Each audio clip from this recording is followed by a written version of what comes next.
Welcome student. Rastogi online coaching classes में आपका स्वागत है। आज क्लास 10 के गणित डॉक्टर मनोहरे प्रकाशन से प्रश्नावली 2E के बारे में अध्ययन करेंगे। तो यह प्रतिदिन 7 बजे सुबह में लाइव क्लास चलता है। सभी विद्यार्थी यह 7 बजे लाइव क्लास से जुड़िए और एक अच्छे से नोट्स को तैयार कीजिए। तो इस भाग में आज हम लोग पढ़ेंगे प्रश्नावली 2E के सभी प्रश्नों को क्रमशः हल करके बताया जाएगा। इसलिए इस वीडियो को आप लोग पूरा देखिए जिससे अच्छे से आपको क्या जाए समझ में आ जाए। यदि इसके पहले वाले प्रश्नावली यदि आप नहीं देखे होंगे तो प्लेलिस्ट से जा कर के उस वीडियो को देख सकते हैं। तो पहला क्वेश्चन है, यदि बहुपद k-1 into x square plus के एक्स प्लस 1 के शून्यकों में से एक शून्यक -3 है तो k का मान है। और यहाँ k का मान 4 ऑप्शन दिया गया है। पहला ऑप्शन में दिया गया है 4/3, -4/3, 2/3, -2/3। तो यह 4 ऑप्शन दिया गया है, इसमें से एक ऑप्शन सही है। तो पहले क्वेश्चन को पहले हल किया जाएगा और तब पता चलेगा कि के का मान इसमें कौन सा ऑप्शन सही है। तो यहाँ पे लिखा है शून्यकों में से एक शून्य, इसका मतलब यह मान जो है शून्यकों में से, तो इसका मतलब यहाँ लिखेंगे हल में लिखने के बाद से लिखेंगे शून्यकों के लिए। क्या लिखेंगे? शून्यकों के लिए, शून्यकों के लिए। अब शून्यकों के लिए जब लिखेंगे तो यह पूरा मान जो है जो दिया गया है यह पूरा मान कितने के बराबर कर लेंगे? 0 के बराबर करेंगे। तो यहाँ क्या लिखेंगे? k-1 इंटू हो जाएगा यहाँ पर एक्स स्क्वायर प्लस के एक्स प्लस 1 बराबर 0 हो जाएगा। और समीकरण नंबर का मान लेंगे? समीकरण नंबर 1 मान लेंगे। अब इसके बाद से अब यहाँ एक शून्यक का मान दे दिया गया है। एक शून्यक का मतलब यह हुआ कि x के जगह पर -3 रखेंगे। तो यहाँ लिखेंगे x बराबर -3 समीकरण 1 में रखने पर, समीकरण 1 में क्या करेंगे? रखने पर। अब समीकरण 1 में x के जगह पर -3 रखेंगे। अब यहाँ क्या उतरेगा? तो k-1 या बगल में क्या है? x है। अब x का मान क्या भरेंगे? -3 का वर्ग प्लस k गुणे x का मान क्या भरेंगे? तो -3 प्लस 1 बराबर 0। अब यहाँ से क्या उतरेगा? k-1, इसके से माइनस का वर्ग, देखिए माइनस का वर्ग क्या होता है? तो प्लस हो जाएगा। तो 3 का वर्ग क्या होगा? 3 का वर्ग 9 हो जाएगा। अब माइनस में 3 का गुणा करेंगे क्या बनेगा? -3 के प्लस 1 बराबर 0। अब यहाँ 9 का गुणा अंदर करेंगे तो 9 में के का गुणा करेंगे तो 9 के माइनस 3 के प्लस 1 बराबर 0। अब 9 के में से 3 के को क्या कर देंगे? घटा देंगे। तो 9 के में से जब 3 के घट जाएगा तो क्या बचेगा? यहाँ पर 6 के। क्या बचेगा? 6 के। और 1 में से 9 को घटा देंगे तो -8 बराबर 0। अब 8 को क्या कर देंगे? पक्षांतर कर देंगे। तो 6 के बराबर, ये माइनस है, जब पक्षांतर करेंगे तो माइनस हट जाएगा, यह प्लस हो जाएगा।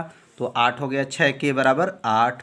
तो के बराबर क्या हो जाएगा? के बराबर 8 बटा, यह 6 कहाँ जाएगा? नीचे चला जाएगा, क्योंकि ये इंटू है तो क्या बनेगा? भाग बन जाएगा। अब ये 2 से इसको क्या कर देंगे? काट देंगे। तो 2 चौको 8 और 2 तिहाई 6। तो यहाँ के का मान क्या गया? के का मान 4/3। तो इसमें के का मान जो है 4/3 आ गया। अब यह के का मान कौन सा विकल्प सही है, अब यह ऑप्शन में देख लेंगे। तो यहाँ ऑप्शन जो दिया गया है पहला ही ऑप्शन क्या है? सही है, क्योंकि पहले वाला ही ऑप्शन में 4/3 है। तो यहाँ लिख देंगे विकल्प क्या सही है? तो विकल्प पहला जो है 1 सही है। और एक कितना सही है? तो 4/3 सही है। तो पहला क्वेश्चन समझ में आ गया होगा। अब दूसरा प्रश्न जानेंगे। तो दूसरा प्रश्न है, शून्यक -3 तथा 4 वाला द्विघात बहुपद है। तो यहाँ शून्यक जो है -3 है और तथा क्या है 4 है, और यहाँ 4 ऑप्शन दिया गया है। इस ऑप्शन को अपने कॉपी में नोट कर लीजिए और इसको कैसे सॉल्व करेंगे एक एक लाइन को आप लोग अच्छे से देखिए और अच्छे से नोट भी करते चलिए। अब यहाँ शून्यक 2 दे दिया गया है, तो यहाँ हल लिखने के बाद से पहला मान लिखेंगे अल्फ़ा। अल्फ़ा बराबर कितना दिया है -3, और बीटा बराबर कितना दिया है, तो बीटा बराबर 4। तो ये पहला मान जो है अल्फ़ा का है और दूसरा मान जो है बीटा का है। अब यहाँ लिखेंगे द्विघात बहुपद। क्या लिखेंगे, द्विघात बहुपद बनाने का नियम। तो द्विघात बहुपद बनाने का नियम अभ्यास में बताया गया है। इसके पहले वाले अभ्यास से आप देखे होंगे तो समझ में आ रहा होगा कि द्विघात बहुपद बनाने का नियम का सूत्र क्या होता है। तो इसका सूत्र होता है, सूत्र यहाँ नीचे नोट करेंगे कि x² minus alpha plus beta into x plus alpha into beta होता है, बराबर कर लेंगे। तो यह फार्मूला है द्विघात बहुपद बनाने का नियम। अब यहाँ से क्या उतरेगा, x² उतार लेंगे माइनस, अब अल्फ़ा का मान क्या है, तो -3 है, और बीटा का मान क्या है, तो बीटा का मान +4 है। अब बगल में क्या है, x है, प्लस हो जाएगा। अल्फ़ा का मान क्या भरेंगे, तो -3 भरेंगे, और बीटा का मान क्या भरेंगे, तो 4 भरेंगे, बराबर कर लेंगे। अब x² हो गया माइनस हो गया, 4 में से जब 3 को घटा देंगे तो जब 4 में से 3 घटाएंगे तो क्या आएगा, 1 इंटू x माइनस 3 में 4 का गुणा करेंगे, 3 चौको 12। अगला लाइन लिखेंगे x² और 1 में जब x का गुणा करेंगे तो क्या बनेगा, x हो जाएगा -12 हो गया। तो अब समझ में आ गया होगा कि द्विघात बहुपद बनाने का नियम क्या है। यह अल्फ़ा का मान, यह बीटा का मान, यह अल्फ़ा का मान और यह बीटा का मान इस सूत्र में रख करके हल किए, आंसर आ गया x² माइनस x माइनस 12। कौन सा विकल्प सही है, तो इसमें ऑप्शन को देखेंगे तो इसमें भी पहला ही ऑप्शन सही है। तो यहाँ लिख देंगे विकल्प यहाँ लिख देंगे विकल्प कौन सही है, तो विकल्प पहला सही है। और एक क्या सही है, तो x² माइनस x माइनस 12। तो 2 प्रश्न समझ में आ गया होगा। अब प्रश्न, तो तीसरा प्रश्न है, यदि द्विघात बहुपद x² plus a plus 1 into x plus b के शून्यक 2 और -3 है तो यहाँ 4 ऑप्शन दिया गया है। पहला ऑप्शन है a बराबर -7 b बराबर -1, दूसरा ऑप्शन है a बराबर 5 b बराबर -1, और तीसरा ऑप्शन है a बराबर 2 और b बराबर -6, और चौथा ऑप्शन है a बराबर 0 और b बराबर -6। तो इसका मतलब यह है कि जब इसको हल करेंगे तो a का मान और b का मान को गणना करना है। इनमें से चारों ऑप्शन में से एक ऑप्शन क्या है, सही है। तो सबसे पहले लिखेंगे यहाँ पर हल, और हल लिखने के बाद लिखेंगे शून्यकों के लिए। क्या लिखेंगे, शून्यकों के लिए। अब शून्यकों के लिए का मतलब क्या है, जो यह मान जो समीकरण दिया गया यह द्विघात बहुपद ये कितने के बराबर कर लेंगे, 0 के बराबर कर लेंगे। तो x² plus a plus 1 into x plus b बराबर 0 समीकरण नंबर 1 हो जाएगा। इसके बाद से पहला शून्यक भरेंगे और उसके बाद से दूसरा शून्यक भरेंगे। तब x बराबर पहला शून्यक क्या है, 2 है। अब ये लिखेंगे समीकरण 1 में रखने पर, अब x के जगह पर क्या रखेंगे, 2 रखेंगे। x के जगह क्या रखेंगे, 2 रखने पर, वो भी किस समीकरण में रखेंगे, 1 में। अब x के जगह पे यहाँ लिखेंगे 2 का वर्ग प्लस यहाँ लिखेंगे a प्लस 1, x के जगह पे 2 प्लस b बराबर 0। अब 2 का वर्ग क्या होता है 4, और 2 में गुणा करेंगे तो 2a, और 2 एक का नम 2 प्लस b बराबर 0। अब इसके बाद से यहाँ लिखेंगे 2a प्लस b, और 4 और 2 जोड़ लेंगे तो कितना हो जाएगा +6 बराबर 0। 6 को पक्षांतर कर लेंगे तो 2a प्लस b बराबर -6। अब समीकरण बन जाएगा यह समीकरण नंबर बनेगा यह 2। तो x के जगह पे क्या रखा गया है, तो x के जगह पे 2 रखा गया, तो समीकरण बन गया आपका 2। अब x के जगह पे क्या रखा जाएगा, तो x के जगह पर -3 रखा जाएगा। अब यहाँ लिखेंगे x बराबर -3 समीकरण 1 में रखने पर, समीकरण 1 में क्या करेंगे रखेंगे। तो समीकरण 1 क्या है, समीकरण 1 को देख लेंगे और उसके बाद से मान को भरेंगे। तो समीकरण 1 है x² प्लस, देख रहे हैं ना समीकरण 1 है, इसी में x के जगह पे क्या भरेंगे -3 भरेंगे। अब x के जगह पे क्या हो जाएगा -3 का वर्ग प्लस a प्लस 1, x का मान 3 प्लस b बराबर 0। 3 का वर्ग क्या होता है 9, और वर्ग से माइनस हट जाता है। 3 में 1 का गुणा, यहाँ देखेंगे b का मान क्या भरेंगे, x का मान क्या भरेंगे -3, x के जगह पे क्या भरें -3, यहाँ भी -3 रख दिए। अब ये वर्ग से माइनस हट गया 9 हो गया। 3 में a का गुणा करेंगे तो -3a, और -3 में 1 का गुणा करेंगे तो -3 प्लस क्या हो गया प्लस b हो जाएगा बराबर 0। अब यहाँ से क्या उतरेगा -3a उतर जाएगा, प्लस b उतर जाएगा, और 9 में से 3 को घटा देंगे तो +6 बराबर 0। 6 को पक्षांतर कर लेंगे तो 3a प्लस b बराबर -6। अब ये समीकरण नंबर क्या बन जाएगा, तो समीकरण नंबर ये बन जाएगा 3। और समीकरण 2 और समीकरण 3 को ध्यान से देखेंगे। अब समीकरण 2 क्या है, तो यह प्लस में है, b के आगे कौन चिन्ह है प्लस है, और यहाँ पे b के आगे कौन चिन्ह है प्लस है। तो जब समान चिन्ह रहता है तो समीकरण को क्या कर लेते हैं घटा लेते हैं। अब यहाँ लिख देंगे समीकरण 2 माइनस समीकरण 3 से, इसका मतलब समीकरण 2 में से समीकरण 3 को क्या कर देंगे घटा देंगे। तो समीकरण 2 क्या है, तो 2a प्लस b बराबर -6, और यहाँ लिखेंगे -3a प्लस b बराबर -6। इसके बाद से नीचे क्या कर लेंगे, इसको घटा देंगे। तो घटाएंगे तो चिन्ह क्या होगा बदल जाता है। तो यहाँ क्या लिखेंगे प्लस, और यहाँ क्या लिखेंगे माइनस, और यहाँ क्या लिखेंगे प्लस। तो चिन्ह क्या हो गया बदल गया। बदलने के बाद से b से b को क्या कर देंगे काट देंगे। 6 से 6 कट जाएगा, 6 यह माइनस है और 6 यह प्लस है तो कट गया। और यहाँ 2a और 3a मिलके क्या बनेगा 5a बराबर 0।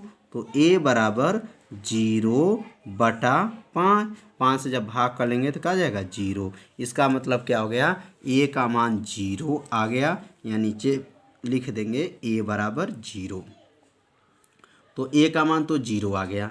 तो अब a का मान 0 आ गया तो b का मान क्या होगा, तो a का मान किसी भी समीकरण में मतलब 2 में और 3 में किसी भी समीकरण में रख दिया जाएगा तो किसका मान निकल जाएगा, तो b का मान निकल जाएगा। तो यहाँ लिख देंगे, यहाँ लिख दिया जाएगा कि a बराबर जो निकला है 0 वह समीकरण किस में रख देंगे, समीकरण 2 में रखने पर, समीकरण 2 में रख देंगे, 2 में रखने पर। अब समीकरण 2 में रखा जाएगा। तो समीकरण 2 क्या था, तो समीकरण 2 था 2a प्लस b था बराबर -6 था। अब 2 गुणे a का मान 0 है प्लस b बराबर -6। 2 शून्य या शून्य छोड़ देंगे, b बराबर क्या आ जाएगा -6। तो b का मान -6 और a का मान 0 किस विकल्प में आया है, तो विकल्प नंबर 4 में यह मान क्या है सही है। a का मान 0, b का मान -6। तो यहाँ ऑप्शन लिख देंगे विकल्प, यहाँ लिखेंगे विकल्प 4 क्या है सही है। विकल्प आपका क्या 4 सही है। तो 4 में क्या सही है, तो यहाँ लिखेंगे a बराबर 0 और b बराबर -6, इसमें क्या है सही है। तो प्रश्न नंबर 3 समझ में आ गया होगा। अब प्रश्न नंबर 4 समझेंगे। तो प्रश्न नंबर 4 है, शून्यक -2 और 5 वाले बहुपदों की संख्या है। तो इसमें 4 ऑप्शन है। पहला ऑप्शन 1 है, 2 है, 3 है, 3 से अधिक है। तो यहाँ पे जो दिया गया शून्यक -2 और 5 से बहुपद कितना बन सकता है। तो मान लीजिए अगर पहला बहुपद लेते हैं px बराबर, तो ये -2 है तो इसको लिख सकते हैं x + 2, और ये +5 है तो क्या लिखेंगे x - 5। जब इसको यदि करेंगे तो यदि कैसे लिखा जाता है, x + 2 = 0, पक्षांतर करेंगे तो +2 रहता है तो क्या बनता है -2 हो जाएगा। तो ये इसको यदि करेंगे तो आपको यह उत्तर आएगा। अगर इसी प्रकार अगर यहाँ पर qx को लेते हैं तो यहाँ क्या लिख सकते हैं x + 2 का होल वर्ग, और यहाँ लिख सकते हैं x - 5 का होल वर्ग। जब इसको हल करेंगे तो यही उत्तर आएगा -2 और 5। अगला अगर इसी प्रकार अगर rx लेते हैं तो क्या लिख सकते हैं x + 2 के ऊपर का घात लिख सकते हैं 3 घात, x - 5 के ऊपर 3 घात। तो इसको भी हल करेंगे तो यही शून्यक आएगा -2 और 5 ही आएगा। तो जब इसको यदि किया जाएगा बारी बारी से, जब इसको यदि करके सॉल्व करेंगे तो निश्चित है -2 का मक आएगा, 5 आएगा। तो इसी तरह भी और भी आगे बढ़ा सकते हैं। इसका मतलब यह हुआ कि -2 और क्या है 5 का लिखेंगे, -2 -5 वाले लिख सकते हैं, वाले बहुपदों की संख्या क्या होगा, तो संख्या अनंत होगा। क्या होगा, अनंत होगा। इसका मतलब क्या है, इसमें कौन ऑप्शन सही होगा, तो इसमें ऑप्शन सही होगा 3 से अधिक होगा। तो यहाँ ऑप्शन में लिखेंगे विकल्प हो जाएगा, और विकल्प में यहाँ लिखेंगे चौथा जो है सही होगा, 3 से अधिक होगा। तो 3 से अधिक क्यों होगा, क्योंकि इसके आगे अभी और बढ़ा सकते हैं और इसको सॉल्व करेंगे तो यही शून्यक आएगा, -2 5 आएगा। तो इसमें 3 से अधिक जो है यही ऑप्शन क्या हो जाएगा, सही होगा। अब हम लोग समझेंगे प्रश्न नंबर 5। तो 5वां प्रश्न है, त्रिघात बहुपद ax का क्यूब + bx² + cx + d का एक शून्यक 0 दिया हुआ है, तो अन्य दोनों शून्यकों का गुणनफल है। तो पहला ऑप्शन -c/a, c/a, 0 -b/a। तो यहाँ 4 ऑप्शन दिया गया है। तो यहाँ पे 2 शून्यकों का गुणनफल क्या होगा, और एक शून्यक क्या है दे दिया गया है। तो त्रिघात जब बहुपद है तो 3 शून्यक होते हैं, अल्फा बीटा गामा। तो इसका मतलब एक शून्यक 0 है, तो अल्फा बराबर हम 0 मान लिए। यहाँ लिखेंगे क्वेश्चन में दिया है, और यहाँ लिख देंगे दिया है कि अल्फा का मान क्या मान लेंगे 0, और पहले यहाँ लिख देंगे हल लिखने के बाद से तब लिखेंगे अल्फा बराबर 0। एक सूत्र पढ़े हैं, अल्फा बीटा गामा और गामा अल्फा बराबर सूत्र क्या होता है, तो c/a होता है। अब यहाँ अल्फा का मान क्या भरेंगे, 0 × beta plus beta gamma plus gamma, और अल्फा का मान क्या भरेंगे 0 बराबर क्या हो जाएगा, तो c/a होता है। और ये बीटा में जब 0 को गुणा करेंगे तो क्या हो जाएगा, 0 प्लस बीटा गामा प्लस 0 बराबर c/a। अब इस 0 को क्या कर देंगे, छोड़ देंगे। अब क्या बनेगा, बीटा गामा बराबर c/a। तो यहाँ जो है क्या आ गया, दोनों शून्यकों का गुणनफल आ गया। पहला शून्यक तो 0 था, दूसरा शून्यक और ये तीसरा शून्यक हो गया, दोनों का गुणनफल कितना बराबर आया, तो c/a आ गया। तो इसमें ऑप्शन कौन सही होगा, तो इसमें ऑप्शन विकल्प जो है, यहाँ लिख देंगे विकल्प कौन सही है, तो विकल्प दूसरा जो है सही है। क्या सही है, तो c/a जो है सही है। तो प्रश्न नंबर 5 आपको समझ में आ गया होगा। यह 2 शून्यकों का क्या है, गुणनफल है, और एक शून्यक तो 0 हो गया, तो समझ में आ गया होगा कि दोनों शून्यकों का गुणनफल इसमें क्या आ गया, c/a। तो आज का जो पढ़ाई हुआ है 1 से 5 तक के सभी प्रश्नों को हल करके बताया गया। कल 7 बजे सुबह में 6 से लेकर के आगे के सभी प्रश्नों को हल करके बताया जाएगा। यदि इस चैनल पर आप नए हैं तो मेरे चैनल को सब्सक्राइब और बेल आइकन जो घंटी का ऑप्शन होता है उसे जब ओके करेंगे तो 3 ऑप्शन आता है, तो पहले वाले ऑप्शन ऑल वाले ऑप्शन को ओके कर लीजिए, जिससे कोई भी वीडियो को अपलोड किया जाएगा तो उसका मैसेज तुरंत आपके पास पहुंच जाएगा। तो कल हम 7 बजे सुबह में मिलेंगे, तब तक के लिए नमस्कार।